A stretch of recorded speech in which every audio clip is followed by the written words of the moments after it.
સુરતમાં ફરી એસીબીએ સપાટો બોલાવ્યો છે। બીજાના જીએસટી નંબર પર ધંધો કરો છો, તમારા વિરુદ્ધ અરજી આવી છે તેમ કહી સલાબતપુરા પોલીસ મથકના કોન્સ્ટેબલે લાંચ માંગી હતી।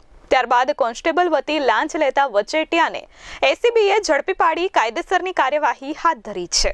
સલાબતપુરા પોલીસ સ્ટેશનમાં વર્ગ 3ના હેડ કોન્સ્ટેબલ નાથુ ભવાન ચૌધરીએ લાંચની રકમ અબ્દુલ ગની સરદારભાઈ શેખને આપવા કહ્યું હતું, જેથી એસીબીએ છટકું ગોઠવી સલાબતપુરા ભગતસિંહ ચોકથી બારડોલી પીઠાની ગલીના નાકે મારવાડીની ચાની દુકાનની સામે જાહેર રોડ પરથી અબ્દુલ ગની શેખને ઝડપી લઈ કાયદેસરની કાર્યવાહી હાથ ધરી હતી।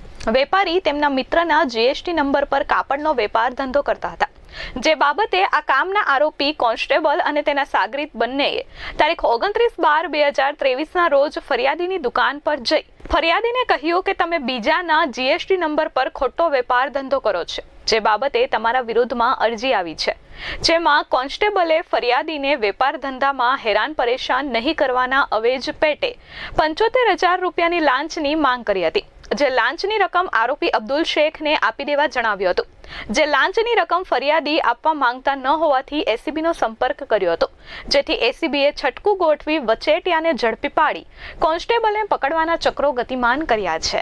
Bureau report S24 news, Surat.